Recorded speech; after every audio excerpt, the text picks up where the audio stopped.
You're now watching the Mike Missanelli podcast on the BetRivers Network. Alrighty, draft day 1 is in the books. So the Sixers get a guard from Duke for some info and intel on their pick and what they may do tonight. Second round, who knows if they're going to even keep that pick. But we bring in the man who covers the Sixers for the Philadelphia Inquirer, the great Keith Pompey joins us. Hello, Keith. How you doing? How was last night for you? I mean, it was cool. It was cool. It was weird. I was following you on Twitter last night, keeping up with you. But I mean, it was cool. I mean, I think it was a little bit of a shocker in a way. I mean, he was a guy that was targeted, but when you saw other guys falling, you know, there was a point where you thought like, okay, yeah, they're going to go after these guys, and they didn't. They stayed true to what they wanted, and I was a little shocked by that a little bit. Yeah, listen, I mean, they had the intel, and we're just kind of guessing. At 16, when I saw Dalton Connect starting to fall, I said, well, this is kind of landing right on their lap. Now, I know it's funny. They say he's old. He's 23. He's ancient all of a sudden. But he showed a high-level competition against a really good league. He showed he could really score. And, you know, I looked at him and I said, you know, at the worst, he's Max Strus. Now, I guess there are questions about his defensive abilities, but why do you think they went McCain, a 6'2 guard, you know, with not that much size to pair with a 6'2 guard, instead of Connect, who's like a 6'8", 3 guy who can fire? Yeah, I think it was a matter of, I mean, when you look at Connect, you know, he's one of those guys who's NBA ready, right? Like you say, you look at him, you say that the size, everything. But I think that when you look at McCain, he's a guy that can shoot the ball as well. He's not as athletic. He's not the scorer, but he has an upside. He's younger. So even though that this team is ready now, they identified him as a guy that they wanted to get early on. And with him being available, it was like they had opportunities to go get someone else and trade out, but they just said that what he does, they like. Now again, you are right. A lot of questions with the size.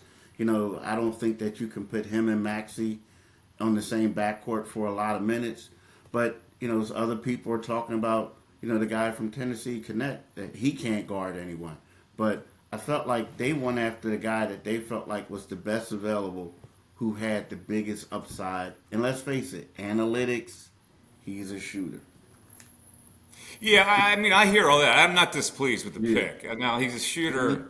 Again, there's a difference between a college shooter and a pro shooter, and we'll see how that works out. But, you know, and it's okay to draft role players anymore. Like, if he's a guy who's going to come off the bench and give them energy, I've got no problem with that at pick 16. That's still a valuable selection. I just don't know if the pairing of Maxey and McCain work. Are you feeling that at all in the same lineup? Oh, yeah. I mean, definitely. And that was one of the questions that I asked Daryl Morey afterwards. I said, Daryl, like, is there a concern that these two guys can't play together?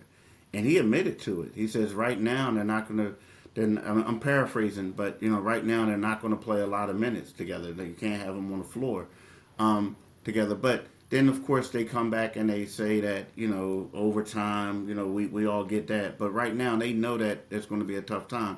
The thing is with him, the concern that I have is that, you know, when you have a guy like Maxey, who's 6'2", ideally when you have someone back there playing with him, you want it to be a taller guy. Now, you did have DeAnthony Melton, who's around the same size, but he had a real long wingspan and he was known as an elite defender. So when the problems that I have with those two is like, you're going to need another guy out there that's going to do all the dirty work, a guy who's going to have to guard. Because when you look at teams like Boston, now the Knicks, they're just going to like throw stuff over top of them. They're going to penetrate against them, and they're just going to be just too small. Like offensively, they're good, but they're just not going to be able to defend right now guys who are bigger, stronger, and more athletic. So that's the problem that they have. All right, let's look at the team overall now, and I look at the rest of the teams and what the Knicks did, and Boston's still going to be there, and then, you know, Cleveland and the new coach, and they're probably going to keep Mitchell, and Indiana on the rise. I don't know where the Sixers fit, and I don't even know what their plans are at this point. So let's go over that first. The big fish has seemed to have kind of swum back into the water with Paul George, getting a little lukewarm.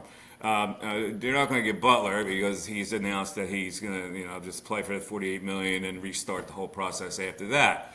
So where do they go from here? And that includes what role players will they sign here when it comes to the Oubres and the Lowrys and the Meltons and all those type of names, Batum, all that. Yeah, let me start where they go from here. I think that, unfortunately for the 76ers, to me, there were only three guys who would really help them out. And all three of them were older. One of them being LeBron James, the other one being Jimmy Butler, and the third one being Paul George. And there are certain people who say we don't want them, right? They're a little bit old. But I felt like they were three guys who can fit in and excel and help Embiid and help Maxey out. After that, you go down to the second tier and it's like Brandon Ingram, right? Maybe like a DeMar DeRozan, OG, what was in there, Anunoby, right? But now he's going back to the Knicks. So to me, I don't know if you want to go out and say you want DeMar DeRozan. I mean, you can go after that, but at the same time, does his game fit? And it just seems like the one guy who may be available because the team is really shopping him is Brandon Ingram, right? And the problem with him is I think he's a good player, but I have two concerns about that. And what that is I was watching the play-in game and he was benched. And, I don't know why he was benched, but this was a must-win game and he was benched. We saw USA Basketball in the World Championships last year. He was benched. So my thing is, are you going to get a guy here? How is he going to fit? And how much money are you going to have to give him, right? Now, when we talk about role players, the thing is, I think that if there was a guy from another team who can come in, and a guy who I know they like is a Caldwell Pope, KCP from the Denver Nuggets, right? So he's a guy who can come here, but the problem is also there are other teams who are going to go after him. So it becomes a bidding war. Do you want to pay too much for him? Now, if there's guys on the 76ers team, what we're talking about is there are, I think Nico Batum, is a great option for him to come back if he doesn't retire. And I also think that Kelly Oubre, they would love to give him anywhere between $6 to $8 million. But Kelly Oubre got agent up because he didn't have an agent. So now he went out and got an agent. So it's one of those things where he's trying to get paid. So, to me, though, I think it all begins with who they can get in that max slot, so to speak. And then next from there is going to be a trickle-down effect. But if you can't get someone, I think it's going to handicap them, especially when you see what New York is doing, all these other teams. Here's the thing. When Morey came aboard, I endorsed it. I liked it. And now I'm going from liking it to saying, what the hell?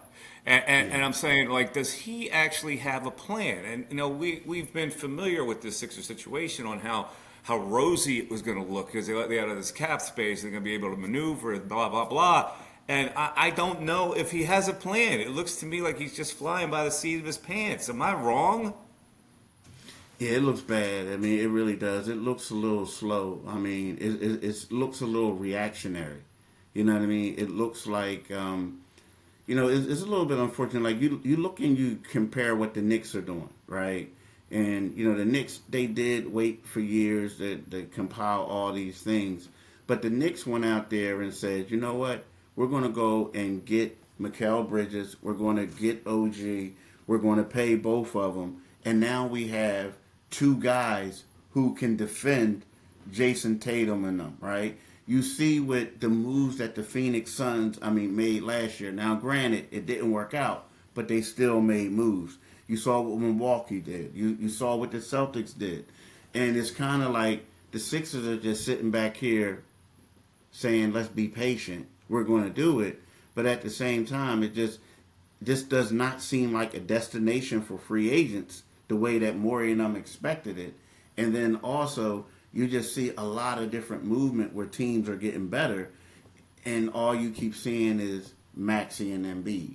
So I don't know if it's a plan, is lack of planning, or maybe teams just don't want to deal with them or come here. You know, they don't want it. Like maybe it's not a big enough destination, and they don't have the assets that they want you to think that they have, in my opinion. You know, like, okay, a prime example, Mike. Let's just say this.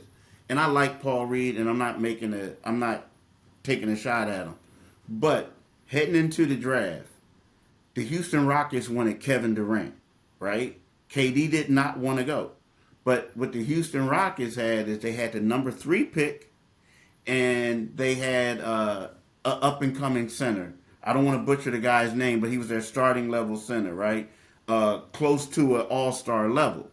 Well, if you look at what the Sixers have to get someone, if they're trying to do a trade right now, you would probably have to do a sign and trade with Tobias Harris, if you want to do that. But on your current roster, you have Paul Reed, and you have Ricky Council IV, and you have the number 16 pick.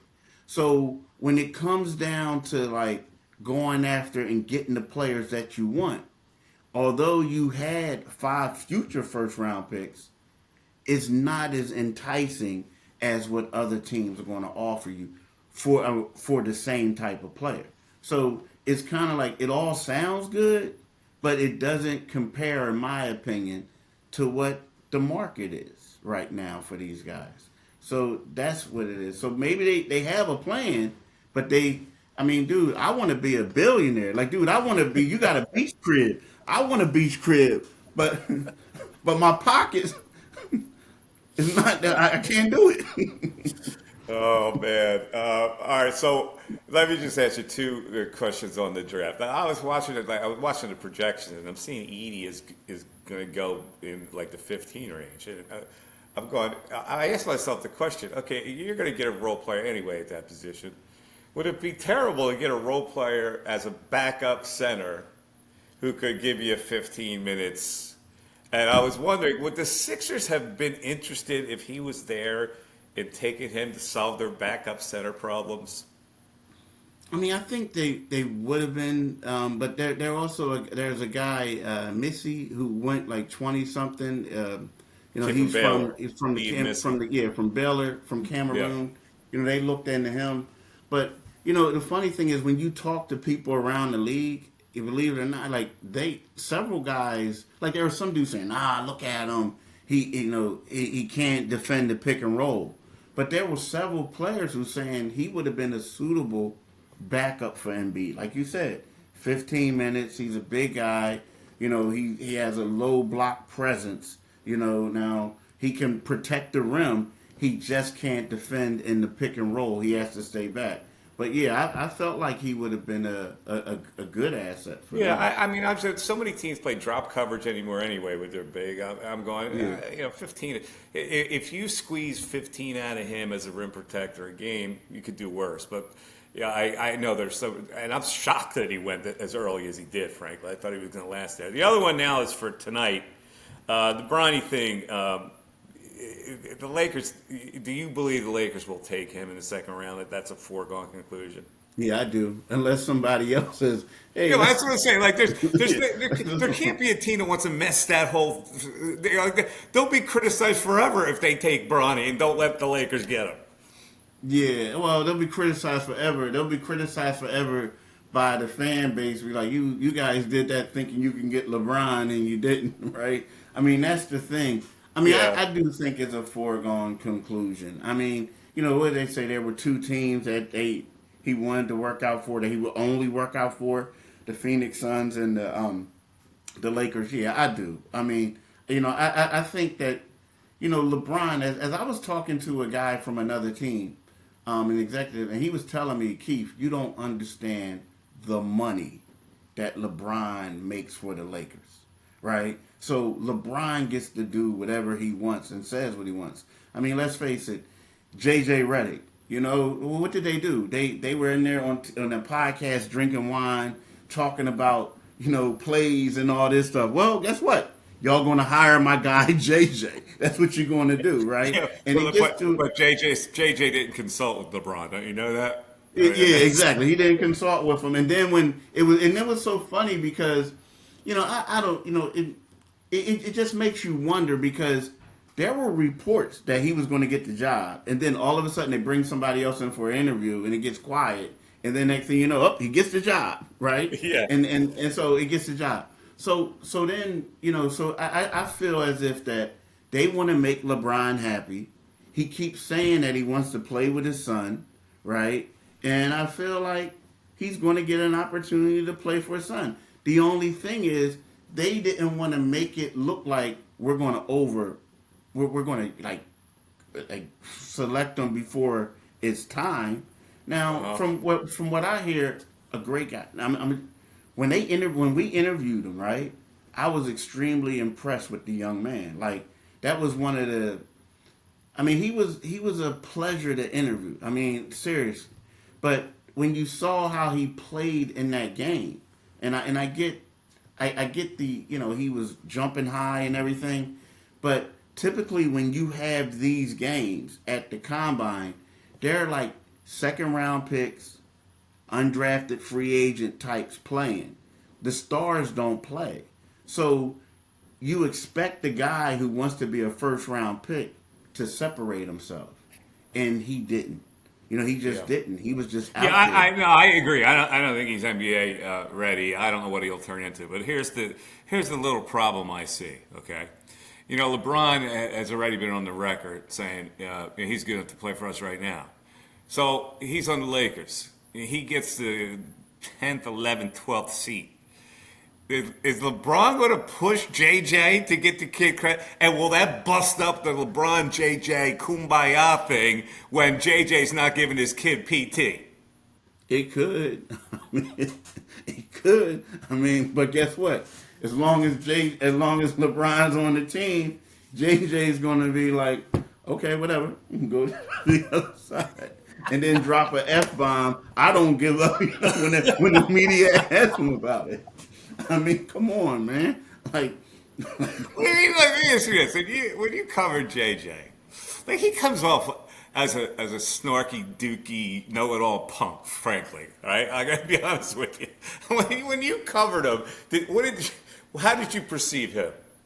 He was different. You know what? But I'm gonna share this with y'all after I answer this question. JJ was cool. JJ seemed like you got to understand something. That's when the Sixers were trying to be relevant or try to be a real team. So they were doing certain things and guys were getting away with stuff. And it was kind of like, the veterans was like, yo, you guys are doing this? What? We're not doing that? So he would get abrasive with people, right? He would not get abrasive. He would get short with people, right? And he would say, he would snap. He would do this. It was like a little bit of an arrogance. But at the same time, it was kind of like,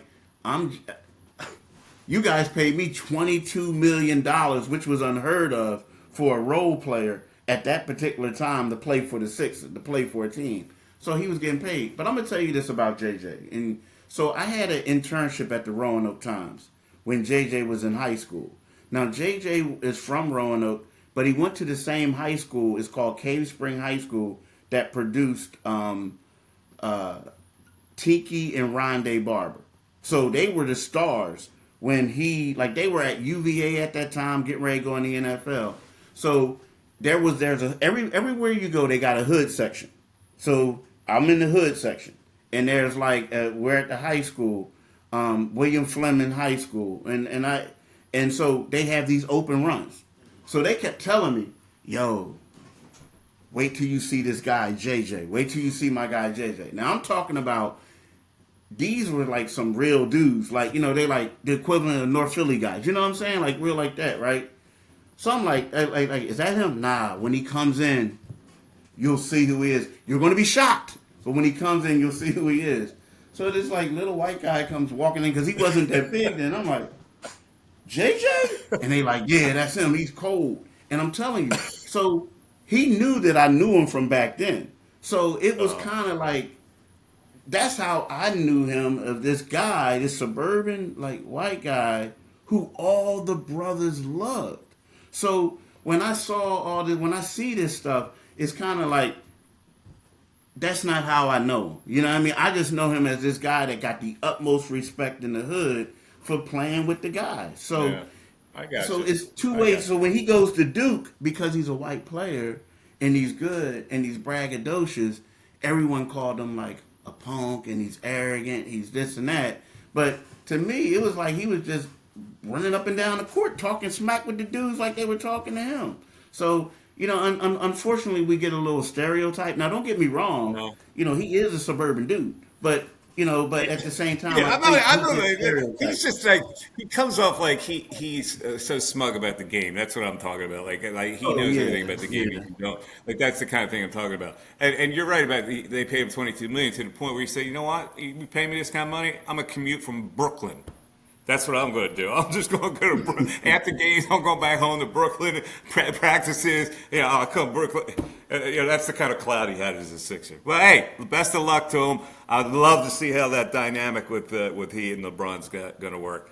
Keith, always a pleasure, man. I know you're going to be busy tonight as well, so thank you for spending some time with us. We appreciate it. All right, thank you. Don't be surprised if they draft Tristan, what is his name, Newton from UConn if he's available. Tristan Newton from UConn, the little guard, another little guard. We'll see. I mean, we'll see. All right, so we'll go 6. Let's Go 6'2", 6'2", 6'1" now. Let's do that. Yeah. All right, man. I'll talk to you.